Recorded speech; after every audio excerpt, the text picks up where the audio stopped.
ନମସ୍କାର, ଜୟ ଜଗନ୍ନାଥ। ଆଜିର ଟପିକରେ ଆମେ ଆଲୋଚନା କରିବା ଯେ ଆମର ଜେନେରାଲ ଇଲେକ୍ସନରେ କୋଉ ତରିକାରେ ଆମେ ସବୁ ଫର୍ମ ଆଉ ଏନଭଲପ ଗୁଡ଼ିକ ରେଡି କରିଲା ପରେ ଯାହାକି ଆମେ ଯୋଉ ରିଟର୍ନ କାଉଣ୍ଟର ଅଛି ଯୋଉ ମେଟେରିଆଲ ତ ଆମକୁ କାମ ସବୁ ସହଜରେ ହେଇପାରିବ। ଅଲରେଡି ଗୋଟିଏ ଡେଟ୍ 13 ତାରିଖ ଅଲରେଡି ଇଲେକ୍ସନ ସରିଯାଇଛି ତ ସେଥିରେ ମୋର ପ୍ରିଜାଇଡିଂ ଡ୍ୟୁଟି ପଡ଼ିଥିଲା। ତ ସେଥିରେ ଆପଣମାନଙ୍କୁ କିଛି ସେୟାର ବର୍ତ୍ତମାନ କରିବାକୁ ଯାଉଛି। ବହୁତ ଜଣ ଟେଲିଗ୍ରାମ ଏବଂ ହ୍ୱାଟ୍ସଆପରେ କମେଣ୍ଟ କରିଥିଲେ ଯେ ସାର୍ କିଛି ଆପଣଙ୍କର ଯୋଉ ରହିଛି ଏକ୍ସପିରିଏନ୍ସ ଗୁଡିକ କିଛି ସେୟାର କରନ୍ତୁ। ତ ଏବେ ବହୁତ ଇମ୍ପୋର୍ଟାଣ୍ଟ କଥା ଅଛି ଯେ ଆମେ ମକପୋଲ କରିବା। ମକପୋଲ କ'ଣ ନା ଲୋକସଭାର 50ଟି, ବିଧାନସଭାର 50ଟି, ତାପରେ ମକପୋଲ ସାର୍ଟିଫିକେଟ, ତା ପୂର୍ବରୁ ଡିକ୍ଲାରେସନ ଏବଂ ଡିକ୍ଲାରେସନ ପାଇଁ 4ଟା ଫର୍ମ ରହିଛି। ତ ଏଗୁଡ଼ାକ ବହୁତ ସାରା କିଛି ଅଛି, ତ ସେଗୁଡ଼ାକ ମଧ୍ୟ ଆଲୋଚନା କରିବା। ଏଜ୍ ୟୁଜୁଆଲ ଯେମିତି ଭୋଟିଂ ଚାଲେ ତ ଭୋଟିଂ କେମିତି ଚାଲିବ କ'ଣ ଚାଲିବ ସେଗୁଡ଼ାକ ତ ଆପଣମାନଙ୍କୁ ଭଲ ଭାବେ ଜଣା। ଯଦି କିଛି ଡାଉଟ୍ ଅଛି ତାହେଲେ ପୂର୍ବରୁ ଅଲରେଡି ବହୁତ ଗୁଡ଼ା ଭିଡ଼ିଓ ମୁଁ ପୋଷ୍ଟ କରିଛି, ତ ସେଗୁଡ଼ାକ ଆପଣ ଚାହିଁଲେ ଦେଖିପାରିବେ।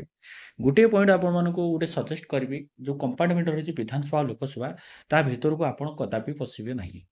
ସିଏ ଲୋକ ଭୋଟ ନ ଦେଇ ପାରନ୍ତୁ, 5 ମିନିଟ୍ 10 ମିନିଟ୍ ଯାଉ, କିନ୍ତୁ ଆପଣ ତା ଭିତରକୁ ପଶିବେ ନାହିଁ, ଏଣ୍ଟ୍ରି ତ କରିବେ ନାହିଁ। ଆଉ ଯଦି ଦେଖିଲେ ସେ ଭୋଟ ଦେଇପାରୁନି, ତାର କିଛି ଅକ୍ଷମତା ରହିଛି, ତାହେଲେ ବା ଏଜ୍ ହେଇଯାଇଛି ବା ବ୍ଲାଇଣ୍ଡ ଅଛି ବା ମେଣ୍ଟାଲ ଅଛି, ତ ତାହେଲେ ଆପଣ ତାକୁ ମାନେ ଯୋଉଟାକି ଆମର ଅଣ୍ଡରଟେକିଂ ଦେଇକି ଆଉ ଜଣଙ୍କ ସହିତ ପଠେଇ ପାରିବେ। ତାଙ୍କ ଭାଇ, ତାଙ୍କ ଭଉଣୀ, ବାପା, ପୁଅ ଯିଏ ବି ହେଲେ ଜଣେ ଭୋଟ ଦେଇପାରିବ। କିନ୍ତୁ ଆପଣ କଦାପି ଭୁଲ କରିବେ ନାହିଁ। ଆଉ ଭଲେଣ୍ଟିଆର ମାନେ କ'ଣ ଅଛି ନା ହୁଇଲ ଚେୟାର ନେଇ ଭିତରକୁ ଯିବେ, ତ ସେମାନେ କ'ଣ ହୁଏ ନା ବେଳେବେଳେ ଯାଇକି ସେ ଭିତରକୁ ପଶିଯିବାର ପସିବିଲିଟି ଥାଏ।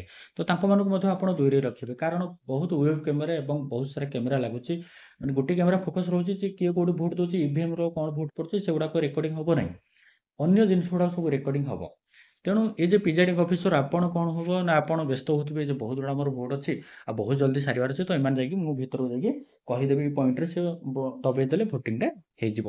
ଜମାରୁ ବ୍ୟସ୍ତ ହେବେନି, ଚାକିରିକୁ ଜଗିବେ। ତ ଇଏ ହେଲା ଗୋଟେ ପଏଣ୍ଟ। ନେକ୍ସଟ ପଏଣ୍ଟ ରହିଛି କ'ଣ ନା ଆମେ ଯୋଉ ସାଇମଲ୍ଟେନିୟସଲି ଯୋଉ ଫର୍ମ ଗୁଡ଼ିକ ଅଛି, ଆମେ ଯେହେତୁ ପୂର୍ବଦିନ ରାତିରେ ପହଞ୍ଚୁଛେ, ତ ଯେତିକି ଫର୍ମ ଅଛି କ'ଣ କରିବେ ନା ତାକୁ କେମିତି ଫିଲ୍ଅପ୍ କରି ସେ ବିଷୟରେ ମଧ୍ୟ ମୁଁ ଆପଣଙ୍କୁ କହିଦେବି ଏବଂ କେମିତି ଏନଭଲପ ପାଖକୁ ଯିବେ ସେଗୁଡ଼ା ମଧ୍ୟ କହିବା। ତ ଏବେ ଆସିଲା କ'ଣ ନା ଆମର ଏନଭଲପ କଥା କହିବା। ଆଉ ଗୋଟେ ଭିଡ଼ିଓର ପରେ ମୁଁ ଆଉ ଟିକେ ଡିସ୍କସନ୍ କରି ଫର୍ମ ଗୁଡ଼ିକ କେମିତି ଫିଲ୍ଅପ୍ କରିବେ। ଏବେ ଏନଭଲପ ଗୁଡ଼ା କହିଦେଉଛି କୋଉ ଏନଭଲପରେ କୋଉ ଫର୍ମ ରହିବ, କେତେଟା ରହିବ। ଏବେ ଆପଣ ବର୍ତ୍ତମାନ ଭୋଟିଂ ସରିଗଲା, ରିଟର୍ନ କାଉଣ୍ଟରରେ ଆପଣ ପହଞ୍ଚିବେ। ରିଟର୍ନ କାଉଣ୍ଟରରେ ପହଞ୍ଚିଲା ପରେ ଗୋଟିଏ ପରେ ଗୋଟେ ଆଣୁଥିବେ ଏବଂ ତରବର ହେଉଥିବେ। ଆଉ ବହୁତ ଜଣ ଅଛନ୍ତି ଏଗୁଡ଼ାକ କରିବା ପାଇଁ କ'ଣ ହୁଏ ନା ଭିଡ଼ିଓ ଗୁଡ଼ା ବହୁତ ସାରା ଭିଡ଼ିଓ କ'ଣ ୟୁଟ୍ୟୁବର ଅଛି, ବହୁତ ଜଣ ବି କରିଛନ୍ତି ଭିଡ଼ିଓ। ତ ମୋର ଯୋଉ ଭିଡ଼ିଓ ଗୁଡ଼ା ମୁଁ ଆପଣଙ୍କୁ ଅଲରେଡି ଅପଡେଟ୍ କରିଛି, ଦେଖିବେ ପୁରା ପ୍ରୋସେସ୍ ଷ୍ଟେପ୍ ୱାଇଜ୍ ଅଛି। ତ ଆପଣମାନଙ୍କର ମତାମତ ନିଶ୍ଚୟ କମେଣ୍ଟ ମାଧ୍ୟମରେ ଜଣାଇବେ ଏବଂ ସେୟାର ନିଶ୍ଚିତ କରିବେ, ଏହା ବୋଲି ଆଶା। ଆଉ ଯଦି ନୂଆ ଦେଖୁଛନ୍ତି ତାହେଲେ ସବସ୍କ୍ରାଇବ କରିବେ। ଆଉ ଡେସ୍କ୍ରିପସନରେ ବହୁତ ଗୁଡ଼ା ଲିଙ୍କ ଅଛି, ମଧ୍ୟ ଭିଡ଼ିଓ ଦେଖିପାରିବେ। ଯେହେତୁ ସିଷ୍ଟମାଟିକ୍ ଅଛି, ଆପଣ ଦେଖିଲେ କ'ଣ ହବ ନା ଯୋଉ ଭୋଟିଂ ସରିଲା ପରେ ଆପଣଙ୍କ ମନେକର 60-70 କିଲୋମିଟର ଦୂରରେ ପଡ଼ୁଛି, ତ ଆସୁ ଆସୁ 2 ଘଣ୍ଟା 3 ଘଣ୍ଟା ହେଇଯାଏ। କାରଣ 3-4ଟା ପାର୍ଟି ଆପଣଙ୍କ ସହିତ ଯାଇଥିବେ, ସେ ଯଦି ଆସୁ ଆସୁ ଲେଟ୍ କରିଦେବେ ତାହେଲେ ଆପଣ ବି ତାଙ୍କ ପାଇଁ ଫସିଗଲେ। ତ ଏମିତିକାରେ ଆପଣ ସେ ଜାଗାରେ ପହଞ୍ଚିବେ ରାତି 2ଟା 3ଟା ହେଇଯିବ। ମାନେ ଏମିତିକାରେ ଆମର ରାତି ପାଇଯାଇଛି। କାରଣ ମୋର ବହୁତ ଦୂରରେ ପଡ଼ୁଥିଲା, ତ ରିଟର୍ନ କରୁ କରୁ ରାତି 12ଟା 1 ଦେଇଦେଲା ପରେ ରାତି ହେଇଗଲା ପ୍ରାୟ ମାନେ ଅଧଘଣ୍ଟା ଭିତରେ ମୁଁ ସବୁ ରିଟର୍ନ କରିଦେଲି। କିନ୍ତୁ କ'ଣ ହେଲା ନା ରିଟର୍ନ କଲା ପରେ ମୋର ଯୋଉ ସାଙ୍ଗସାଥିମାନେ ଥିଲେ ସେମାନେ କହିଲେ କିଛି ହେଲ୍ପ କରିବା ପାଇଁ। ତ ହେଲ୍ପ କରୁ କରୁ ଏମିତି ରାତି ପାଇଗଲା। ରାତି ପାଇଗଲା ପରେ ରାତି 8ଟା ମାନେ ସକାଳ 8ଟା 9ଟା ପର୍ଯ୍ୟନ୍ତ କିଛି ଲୋକ ବସି ମଧ୍ୟ ଫର୍ମ ଗୁଡ଼ାକ ଫିଲ୍ଅପ୍ କରୁଥିଲେ। ତ ସେଇ ସବୁ ପଏଣ୍ଟକୁ ଆପଣ କ'ଣ କରିବେ ନା ଏଇ ଯୋଉ ଆପଣ କଭର ମିଳିଲା, ତ କଭର ଆପଣ ଫାଷ୍ଟ କରିବେ। ଯୋଉ ଏନଭଲପଟେ ଆପଣଙ୍କୁ ମିଳିବ ଗୋଟେ କଭର ବୁକ୍, ଯେମିତି ଟ୍ୟାଗ ଫାଇଲ। ତ ଟ୍ୟାଗ ଫାଇଲ ସବୁ ଗୁଡ଼ିକ କଭର ଲାଗିକି ଅଛି, ପୁରା ଏଣେ ତେଣେ ଟୋଟାଲି କିଛି ନାହିଁ। ତାକୁ କ'ଣ କରିବେ ଆପଣ ଜମାରୁ ଛିଣ୍ଡିବେ ନାହିଁ। କେତେବେଳେ ଛିଣ୍ଡିବେ ମୁଁ ଆପଣଙ୍କୁ କହିଦେଉଛି ଫାଷ୍ଟ କେମିତି ପ୍ରୋସେସରେ ଯିବେ। ଯୋଉ ଏନଭଲପ ଗୁଡ଼ିକ ମିଳିବ, ଏନଭଲପର ଯୋଉ ଫୁଲ୍ ମୁଁ ଆପଣଙ୍କୁ ଦେଖଉଛି, ଇଏ ଗୋଟେ ହେଲା କଭର ପେଜ୍। ମାନେ ବହିର ଯେମିତି କଭର ପେଜ୍, ତ ଏନଭଲପର ମଧ୍ୟ ଗୋଟେ କଭର ପେଜ୍ ଅଛି। ଦେଖନ୍ତୁ କଭର ପେଜରେ ମାଷ୍ଟର ଏନଭଲପ ରହିଛି। କ'ଣ ଅଛି ନା ଫାଷ୍ଟ 1 ନମ୍ବର ପଏଣ୍ଟ ଦେଖନ୍ତୁ, ମାଷ୍ଟର ଏନଭଲପ 1 2 3 4 5 6। ୟା ଭିତରେ ମାଷ୍ଟର ଏନଭଲପ କ'ଣ ଅଛି ନା ଆପଣଙ୍କୁ ମୁଁ କହିଦେବି କୋଉଟାରେ କୋଉଟା ଅଧିକ ମିଳୁଛି। ଫାଷ୍ଟ କ'ଣ ହୁଏ ନା 1 ନମ୍ବର ମାଷ୍ଟର ଏନଭଲପ 2ଟା ମିଳିବ। କାହିଁକି 2ଟା ମିଳିବ ନା ଗୋଟିଏ ରହିଛି ବିଧାନସଭା ଆଉ ଲୋକସଭା। ତ ଦେଖନ୍ତୁ ଏଇ ଲେଖା ହେଇଛି 1/1 ମାନେ ମାଷ୍ଟର ଏନଭଲପ ଫର ଇଭିଏମ୍ ପେପର ହ୍ୱାଇଟ୍ କଲର ଅଛି। ଆଉ ଗୋଟେ କ'ଣ ଅଛି ପିଙ୍କ କଲର ଅଛି, ସେମ୍ ଜିନିଷ। ନେକ୍ସଟ 1/2ରେ କ'ଣ ଅଛି ନା 1/2ରେ ବି 2ଟା ଆପଣଙ୍କୁ ଏନଭଲପ ମିଳିବ। ତା ଭିତରୁ କ'ଣ କରିବେ ଆପଣ ଗୋଟେ ଗୋଟେ ଏନଭଲପକୁ ଛିଣ୍ଡି ଦେବେ। ତାକୁ ରଖିବେ ନାହିଁ, ମାନେ ସେମିତି ରଖିବେ ନାହିଁ, ଏନଭଲଭଟିକୁ ବାହାର କରିଦେବେ। ଟ୍ୟାଗ ଫାଇଲ ଲାଗିଛି, ତାକୁ ଚିରିଦେବେ। ଚିରିଦେଲା ପରେ ଦେଖିବେ 1/2 ଯେଉଁ ଏନଭଲଭ ରହିଛି ତ ଆକାଉଣ୍ଟସ୍ ଅଫ୍ ଭୋଟ୍ସ ରେକର୍ଡ ଯେଉଁଟାକି ଅଛି 17C, ହ୍ୱାଇଟ୍ କଲର୍ ପାଇଁ ହ୍ୱାଇଟ୍ କଲର୍ ବୁକ୍ ଅଛି। ତ ବୁକ୍ ମାନେ ଦେଖନ୍ତୁ, ମୁଁ ଏଇଠି ଅଲରେଡ଼ି ଷ୍ଟାଟ୍ୟୁଟୋରୀ କଭର, ତ ଏଇଠି ଯେଉଁ ରଖିଛି କେତେଟା ବୁକଲେଟ୍, ଯେଉଁଟାକି ଆମକୁ ଫର୍ମ ଗୋଟେ ମିଳେ, ଷ୍ଟାଟ୍ୟୁଟୋରୀ ବୁକଲେଟ୍ ମାନେ ଅର୍ଥାତ୍ ସେ ବୁକ୍ରେ ଗୁଡ଼ାଏ ଫର୍ମ ରହିଛି।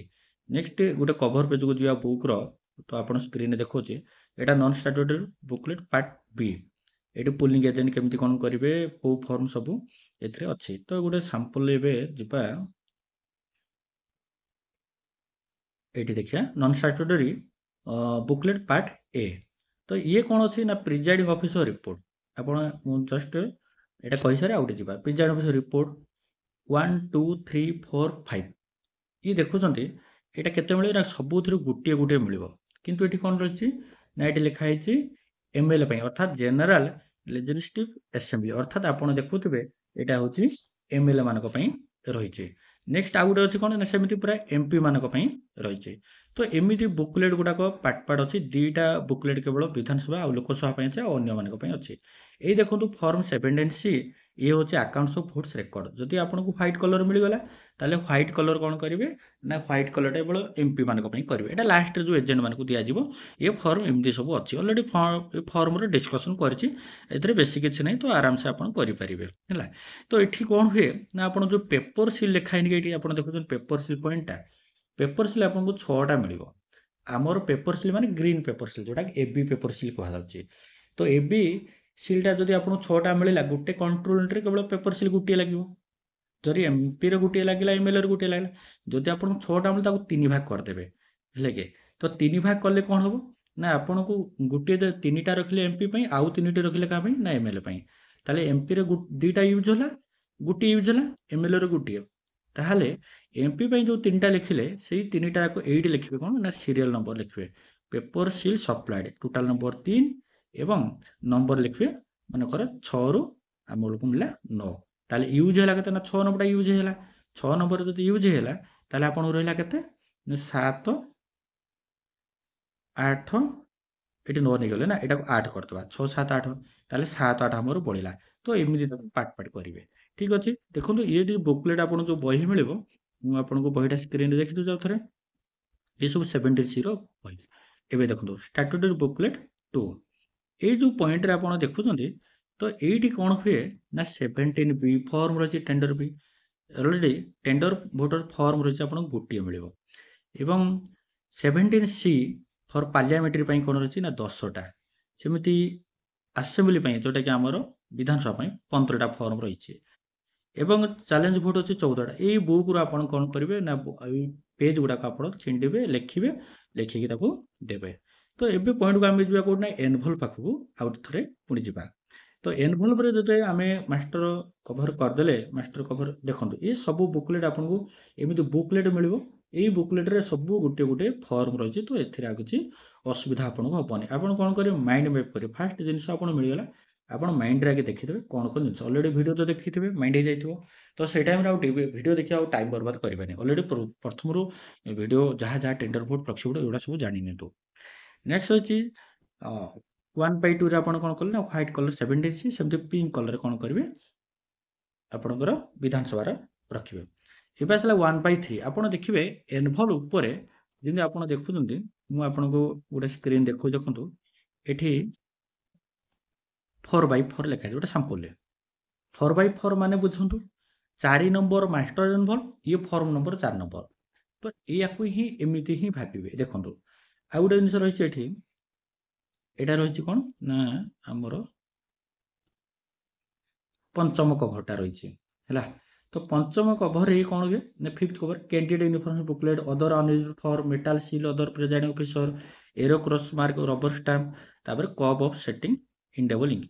ତ ଏଇଗୁଡ଼ା 4 5ର ଏମିତି ଥିବ। ମାଷ୍ଟର ଏନଭଲ୍ଭରେ ଏମିତି ସବୁ ଲେଖା ହେଇଥିବ। ତ ଆପଣ କ'ଣ କରିବେ ନା ମାଷ୍ଟର ଏନଭଲ୍ଭରେ ଯାହା ଯାହା ଲେଖା ହେଇଛି, ସେଇ ଏନଭଲ୍ଭ ଭିତରେ ସେଇ ପାର୍ଟର ସେଇ ସ୍ମଲ୍ ଏନଭଲ୍ଭ ଗୁଡ଼ିକ ତା ଭିତରେ ଭର୍ତ୍ତି କରିବେ।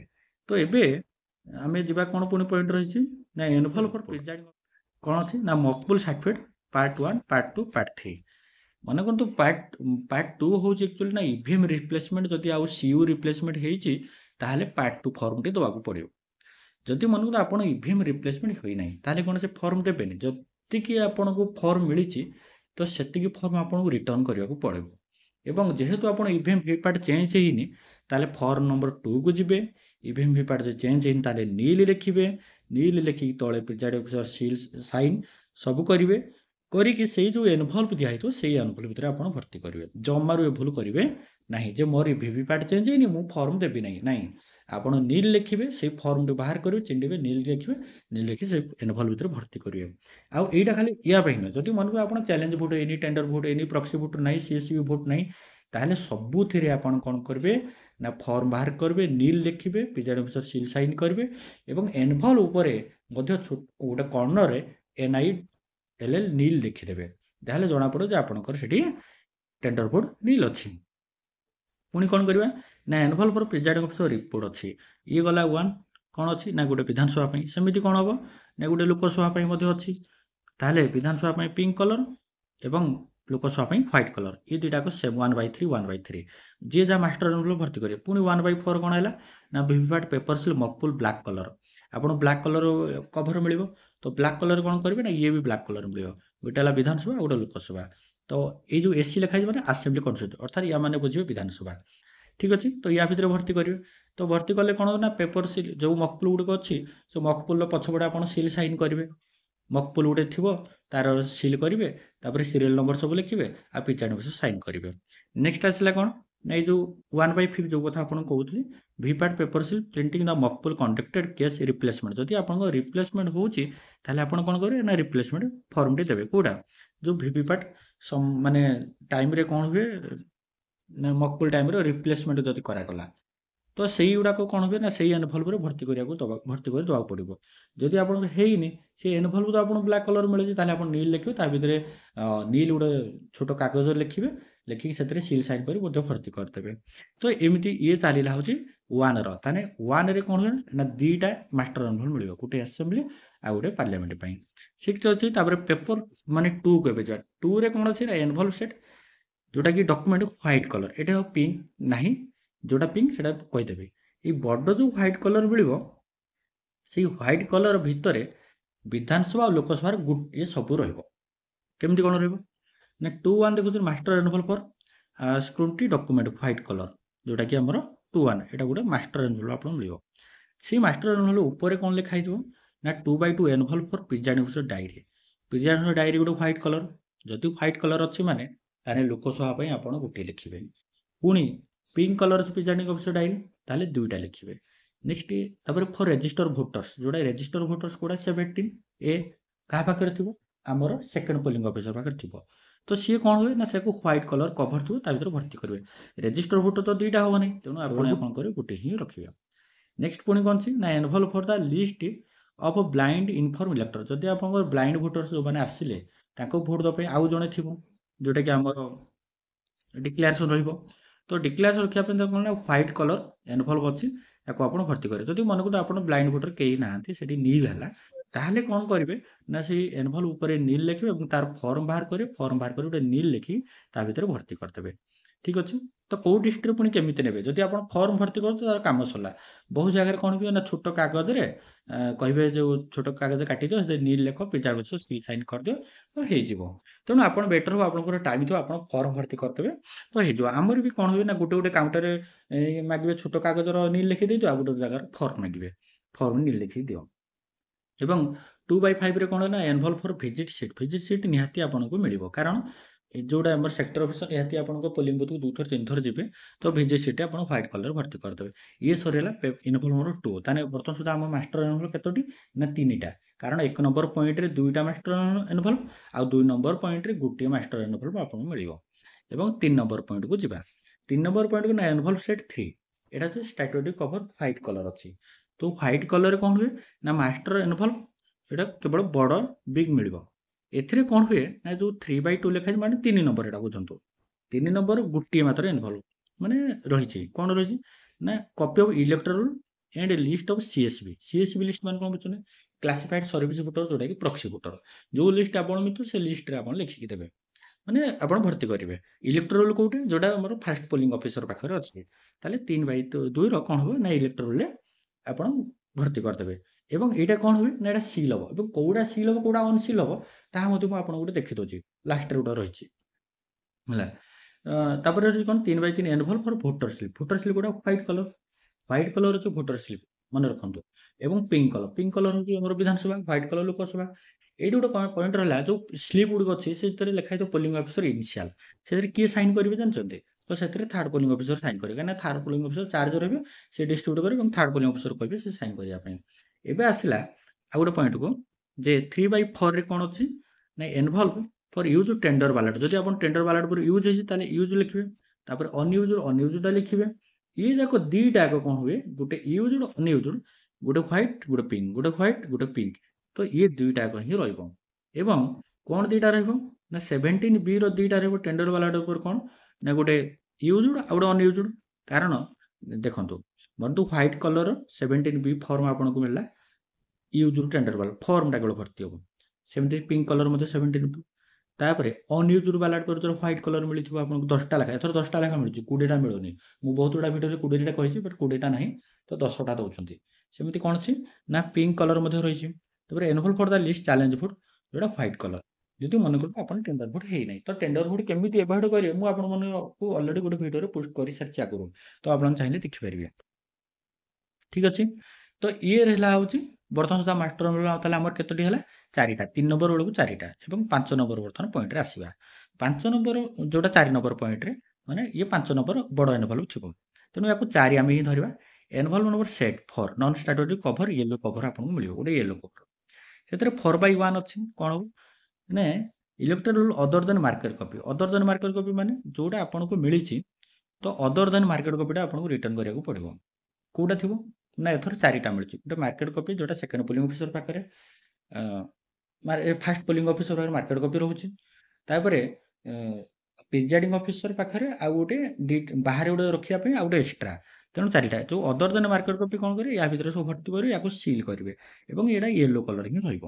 ତାପରେ envelope for appointment letter for polling agent ଯୋଉଟା ପୋଲିଂ ଏଜେଣ୍ଟ ମାନଙ୍କୁ ମିଳିଥିବ ଆପଏଣ୍ଟମେଣ୍ଟ ଲେଟର ସେମାନେ ଡ୍ୟୁଟି କରିବା ପାଇଁ ତ ସେଠି ୟେଲୋ କଲର୍ ଗୋଟିଏ ହିଁ ରହିବ। ସବୁ ପୋଲିଂ ଏଜେଣ୍ଟ ମାନଙ୍କର ଗୋଟିଏ ଏନଭଲପ୍ ରହିବ। ତାପରେ envelope for election duty certificate 10B election duty certificate ଯୋଉଟା ଆମକୁ ମିଳେ ତ ତାକୁ ରିଟର୍ନ କରିବାକୁ ପଡ଼େ। ଯଦି ଆପଣଙ୍କୁ ନାହିଁ ତାହେଲେ ଆପଣ ଏନଭଲପ୍ ବି ରିଟର୍ନ କରିବାକୁ ପଡ଼ିବ। ମନେ ରଖନ୍ତୁ ଆପଣଙ୍କୁ ଇଲେକ୍ସନ ମେଟେରିଆଲ୍ ଯାହା ବି ମିଳିଛି ସବୁ ଆପଣ ରିଟର୍ନ କରିଦେବେ କିଛି ରଖିପାରିବେ ନାହିଁ। ମଜାଦାର ଅଛି କଥା ମୁଁ ଲାଷ୍ଟକୁ କହିବି ଆପଣ କ'ଣ ରିଟର୍ନ କରିବେ। ନେକ୍ସଟ ଅଛି ଡିକ୍ଲାରେସନ୍ ଦ ପ୍ରିଜାଇଡିଂ ଅଫିସର କ'ଣ ଏନଭଲପ୍ ଡିକ୍ଲାରେସନ୍ କ'ଣ ଯୋଉ ମକପୁଲ୍ ଷ୍ଟାର୍ଟ ହବ ମକପୁଲ୍ ଷ୍ଟାର୍ଟ ପରେ କମେଣ୍ଟସମେଣ୍ଟ ପୋଲ୍ ଯୋଉଟା ହବ ତାପରେ ଡିକ୍ଲାରେସନ୍ ହବ ଯେ ଆମର ଏଣ୍ଡ ଅଫ୍ ପୋଲ୍ 4ଟା ଡିକ୍ଲାରେସନ୍ ସେମିତି ଅଛି। ତ ତାକୁ ଆପଣ ବୁକ୍ କୋଉଠି ଯିବେ ନା ଗୋଟେ ଷ୍ଟାଟ୍ୟୁଟୋରୀ ବୁକ୍ ଅଛି ବୁକଲେଟ୍ ତ ସେଥିରେ ଦେଖିବେ 4ଟା ଯାକ ଡିକ୍ଲାରେସନ୍ ଅଛି ଏବଂ ଏଇ ଡିକ୍ଲାରେସନ୍ ମଧ୍ୟ ରହିଛି କେତେ ନା 2ଟା ରହିଛି। ଗୋଟେ MLA ପାଇଁ ଗୋଟେ MP ପାଇଁ। ଦେଖନ୍ତୁ ପିଙ୍କ୍ କଲର୍ ଗୋଟେ ହଁ ଗୋଟେ ପିଙ୍କ୍ କଲର୍ ଆଉ ଗୋଟେ ରହିଛି ୟେଲୋ କଲର୍ ଅର୍ଥାତ୍ ପ୍ରିଜାଇଡିଂ ଅଫିସର ଡିକ୍ଲାରେସନ୍ ଏବଂ envelope for declaration of presiding officer. ତ ଏଇ ଦୁଇଟାରେ ଡିକ୍ଲାରେସନ୍ ସବୁବେଳେ ଡବଲ୍ କରିବେ ସିଙ୍ଗଲ କରିବେ ନାହିଁ। ଆଉ ୟାକୁ ଗୋଟେ ଫର୍ମ ଥିବ ସବୁଠାରୁ ଅଧିକା ନଥିବ ତେଣୁ ଆପଣ ତାକୁ ଭୁଲ ଭାଲ କରିବେ ନାହିଁ। ଏବେ ଆସିଲା ରିସିପ୍ଟ ବୁକ୍ କ୍ୟାସ୍ ଯଦି ଆପଣଙ୍କର ଚ୍ୟାଲେଞ୍ଜ ଭୋଟ୍ ହେଇଥିବ ତାହେଲେ ରିସିପ୍ଟ ଥିବ ଯଦି ନାହିଁ ତାହେଲେ ନିଲ୍ ଲେଖି ରିସିପ୍ଟ ଛାଡ଼ିଦେବେ। Envelope unused damaged paper seal and unused damage special tag. Special tag ଆଉ ପେପର ସିଲ୍ ଯୋଉଟା AB ସେଇଟା ହେଲା paper seal green paper seal ଆଉ ସ୍ପେଶାଲ ଟ୍ୟାଗ୍ ଯୋଉଟା କଣ୍ଟ୍ରୋଲ ୟୁନିଟ୍ ଭିତରେ ଯୋଉ କ୍ଲୋଜ୍ ବଟମ୍ ମଝିରେ ଯୋଉଟା ରହୁଛି ତ ତାକୁ ସ୍ପେଶାଲ ଟ୍ୟାଗ୍ କୁହାଯାଉଛି। ଆଡ୍ରେସ୍ ଟ୍ୟାଗ୍ ୟା ଭିତରେ ରହିବ ନାହିଁ। ତାପରେ ଆସିଲା ଏନଭଲପ୍ ଅନୟୁଜ୍ଡ ଭୋଟର ସ୍ଲିପ୍ ଯୋଉଟା ଆମର ୟୁଜ୍ ହେଇନାହିଁ ୟେଲୋ ଆଉ ପିଙ୍କ୍ କଲର୍ ଇଏ କଭର ରଖିବ 4/8 ଦିଟାକୁ ସମାନ ଥିବ। 4/9 ରେ କ'ଣ ଅଛି ନା ଏଜ୍ ଡିକ୍ଲାରେସନ୍ 4/10 ରହିଛି declaration under 49 MA test vote 4/11 ରହିଛି envelope declaration elector SD list. ତାପରେ 4/12 SHO ହେଉଛି ଷ୍ଟେସନ ହାଉସ୍ ଅଫିସ୍ ଅର୍ଥାତ୍ ପୁଲିସକୁ ଯୋଉଟା ଲେଟର କରିଥିବେ ଯଦି କରିନାହାନ୍ତି କଭର ଉପରେ ନିଲ୍ ଲେଖିବେ ଛାଡ଼ିଦେବେ ଆଉ କିଛି ନାହିଁ। ଭିତରେ ମଧ୍ୟ ସେମିତି ଆପଣ କ'ଣ କରିବେ ନା ସେ ଫର୍ମର ନିଲ୍ ଲେଖିକି ଆପଣ ସେ ତା ଭିତରେ ପ୍ରିଜାଇଡିଂ ଅଫିସର ସାଇନ୍ କରି ଛାଡ଼ିଦେବେ ତା ଭିତରେ ପୋଷ୍ଟ କରିଦେବେ।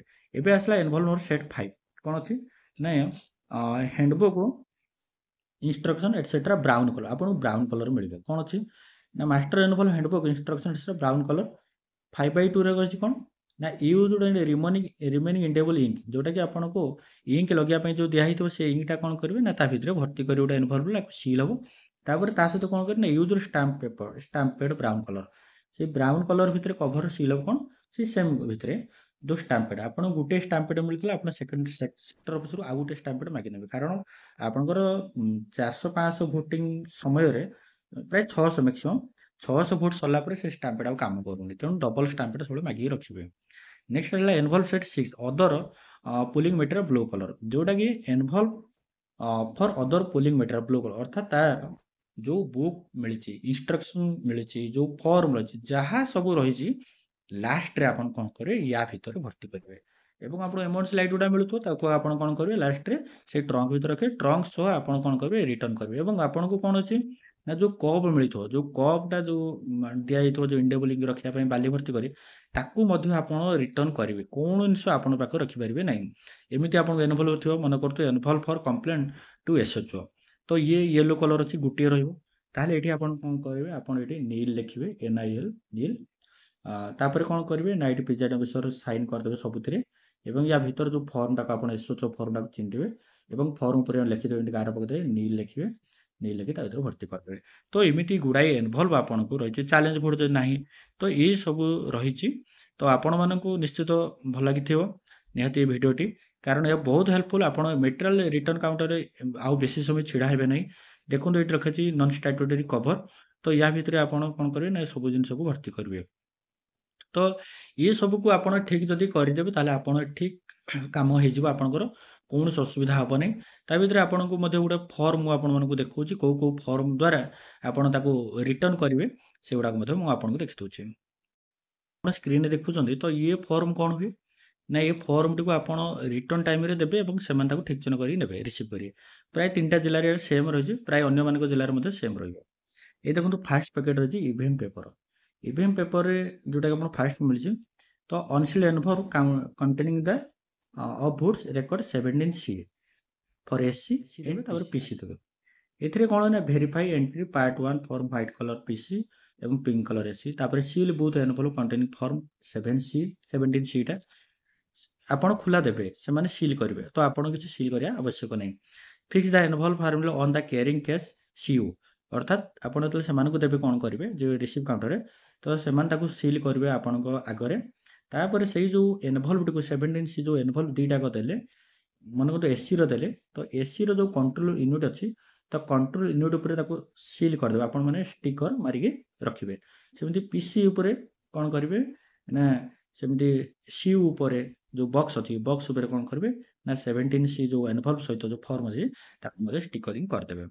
ସେମାନେ କରିବେ, ତ ଆପଣ କରିବା ଦରକାର ନାହିଁ। ଆପଣ ଫାଷ୍ଟ କଣ କରିବେ ନା ଏଇ ପଏଣ୍ଟକୁ ଗୁରୁତ୍ୱ ଦେବେ, ଅନସିଲ୍ ଦେବେ। ଆପଣ ଅନସିଲ୍ ଦେବେ, ତାପରେ ସେମାନଙ୍କ କାମ ରହିଛି।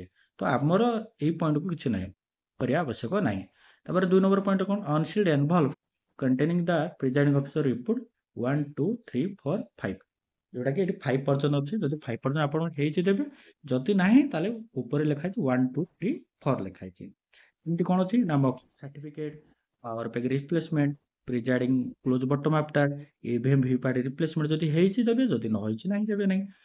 ତାପରେ ଆସିଲା କଣ printed VVPAT paper slip of mock poll should be kept in the black color sealed envelope, ଯୋଉଟାକି ଆମର ବ୍ଲାକ୍ କଲର ଯୋଉ ଏନଭଲ୍ଭ ମିଳିବ, ଯୋଉଟାକି ମକପୁଲ ସ୍ଲିପ୍ ଗୁଡ଼ା ତା ଭିତରେ ଭର୍ତ୍ତି କରିବେ। ଏବଂ ମନେ ରଖନ୍ତୁ ୟାକୁ ସିଲ୍ କରିବେ। ଯୋଉ ଆପଣଙ୍କୁ ଷ୍ଟ୍ରିପ୍ ସିଲ୍ ମିଳିଥିବ, ଲେଖା ହେଇଥିବ ପ୍ରେଜେଣ୍ଟ ଡାଏରୀ, ଦେଖିବେ ଷ୍ଟ୍ରିପ୍ ସିଲ୍ ବା ତାକୁ ଆମେ କୁହାଯାଏ ପିଙ୍କ ସିଲ୍, ତ ତାକୁ ମଧ୍ୟ ଆପଣ ସିଲ୍ କରିବେ। ତାପରେ receive of EVM and VVPAT, ଯୋଉଟାକି ଆପଣ ଏତିକି ଦେଇ ସାରିଲା ପରେ ସେମାନେ ରିସିଭ୍ କରିବେ ଇଭିଏମ୍ ଆଉ ଭିଭିପାଟ୍‌ଟାକୁ ରିସିଭ୍ କରିନେବେ, ଯୋଉଟାକି ଆମର ବାଲାଟ ୟୁନିଟ୍ ଆଉ ଭିଭିପାଟ୍, এই ସବୁ ଜିନିଷକୁ ସେମାନେ ରିସିଭ୍ କରିବେ। ନେକ୍ସଟ ଇଏ ରହିଲା ସିଗ୍ନେଚର, ଇଏ ହେଲା ଫାଷ୍ଟ କାଉଣ୍ଟରରେ। ତାପରେ ନେକ୍ସଟ ଆହୁରି ମଧ୍ୟ ଗୁଡ଼ାଏ ଜିନିଷ ରହିଛି, ତ ଆପଣମାନେ ଦେଖନ୍ତୁ, ସ୍କ୍ରିନରେ ଦେଖିଦେଉଛି ମୁଁ, ଏଇଟା ରହିଲା। ଇଏ ଗୋଟେ କଣ ଅଛି ନା ଇଏ ପୁଣି ସେକେଣ୍ଡ ଜଣେ ରିସିଭ୍ କରିବ କଣ ନା ଅନସିଲ୍ଡ ଏନଭଲ୍ଭ ସେକେଣ୍ଡ ପ୍ୟାକେଟ୍ ଯୋଉଟାକି ଅଛି। ମାନେ ଫାଷ୍ଟ ପ୍ୟାକେଟ୍ ସବୁ ଜିନିଷ ଆପଣ ଗୋଟେ ଜାଗାରେ ଦେଇଦେବେ, ballot unit, control unit, VVPAT ସବୁ ନେଇଯିବେ। ସେକେଣ୍ଡ ଜାଗାରେ କଣ ନା ଏଇଗୁଡ଼ାକ ସବୁ ପଏଣ୍ଟ ୱାଇଜ୍ ନେବେ। ତ ଆପଣମାନଙ୍କୁ ଆଉ ଡିସ୍କସନ୍ କରିବା ପାଇଁ ଚାହୁଁନି, କାରଣ ଏ ସିଲ୍ କହିଛି, ତ ସିଲ୍ ଏନଭଲ୍ଭ ମୁଁ ଏ ପିଡିଏଫ୍‌ଟା ମୁଁ ଆପଣଙ୍କୁ ସେୟାର କରିଦେବି। ତ ଆପଣମାନେ କଣ କରିବେ ନା ତାକୁ ଡାଉନଲୋଡ୍ କରି ନିଜେ ନିଜେ ଖାଲି ଟିକେ ଭେରିଫାଇ କରିଦେବେ। ତ ଏମିତି ହିଁ ମେଟେରିଆଲ୍ ରିସିଭ୍ ହବ, ତ ଆପଣଙ୍କୁ କିଛି ଅସୁବିଧା ନାହିଁ। ଫୋର୍ଥ ପ୍ୟାକେଟ୍ ନନ୍ ଷ୍ଟାଟ୍ୟୁଟୋରୀ ଅନସିଲ୍ଡ ସିଲ୍ଡ ଅନସିଲ୍ଡ ଏଗୁଡ଼ାକ ସବୁ ରହିଛି।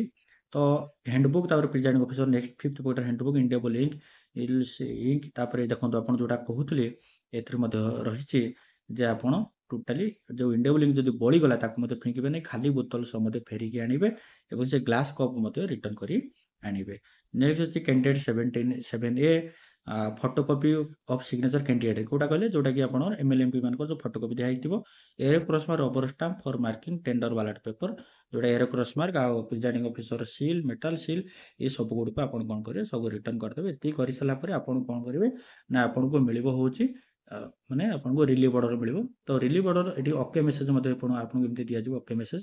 ଏହିସବୁ କମ୍ପ୍ଲିଟଲି ଆପଣଙ୍କୁ ଦିଆଯିବ। ଦିଆଗଲା ପରେ ଆପଣ ତାପରେ ନେକ୍ସଟ ଯେଉଁଠି ଟଙ୍କା ପାଇଥିଲେ ସେଇଠି ଆପଣ କ'ଣ କରିବେ ନା ରିଲିଭ୍ ଅର୍ଡ଼ର ନେବେ ଏବଂ ୟୁସି ସବମିଟ୍ କରିବେ।